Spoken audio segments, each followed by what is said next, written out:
my name is Mrs. Heiss. I am a junior high math teacher, and we're going to go over how to solve one-step variables. Now, there's 4 types of one-step variables. One that has addition, subtraction, multiplication, and division. So, how are we going to do this? Well, first things first. You should know what the inverse operation of addition, subtraction, division, multiplication, and division are. The opposite of addition is subtraction. And you know this because of PEMDAS. Please excuse my dear Aunt Sally. In order for me, let me put it this way. If I have 5 cookies, 5 cookies, 5, can you see? Nope, okay. 5 cookies. The way I make these all disappear is if I subtract. But if I have negative 5, I owe you $5, and then I give you $5, it turns to 0. For multiplication and division, this is the same with the identity property. So we're going into some properties here. Where if I divide 3 by 1, 3 by 3, it turns it into 1. If I multiply 1 by 3, same thing there. So the opposite of addition is subtraction, opposite of subtraction is addition, multiplication is division, and division, it's multiplication. So this is what you need to know. I'm going to keep this up and I'll just move a little more out of the way.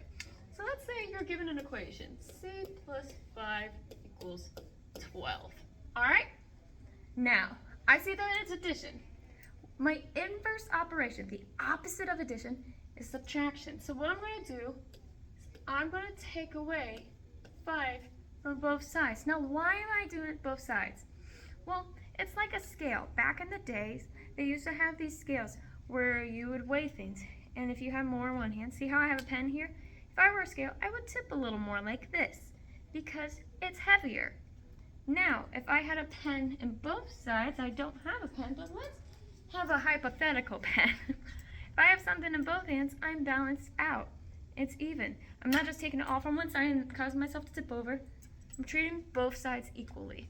So, keeping this in mind, c plus 5 equals 12. We'd take 5 from each side. So that just leaves me with c. Because what's 5 minus 5? 0. What's c plus 0? It's just c. It's c's all by himself. This is the only identity property. Now what is 12 minus 5?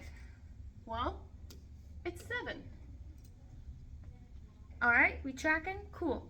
Now what if I did a subtraction problem? So let's put k minus, no, that's too big of a number.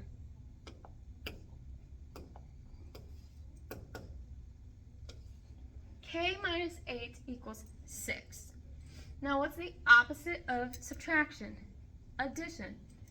So I'm going to add 8 to both sides. Because I want to know what the value of K is. I want to know that. Because I need to know what was taken away. What did 8 leave to give us 6? So I'm just going to add 8 to both sides. This makes K all by himself. What's 6 plus 8? 14. Alright, now I'm going to erase first problem, but I'll leave the subtraction problem up.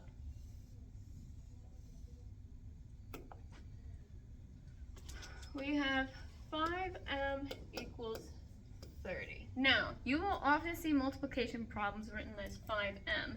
You will not see it written as 5xm equals 30.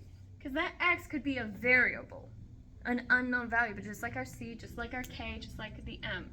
So you do not want to be doing that. So we're just going to draw a big line through it. Now, x could be there to mean that it has a separate value, which is great and dandy, but that's not what we're focusing on right now. So I'm going to divide both sides by 5. Why? Because the opposite of multiplication is division, and M's an introvert and he doesn't like people. So let's get rid of him. So I'm going to divide both sides by 5, which leaves me with M equals 6. Excellent. Now I'm going to erase the subtraction one.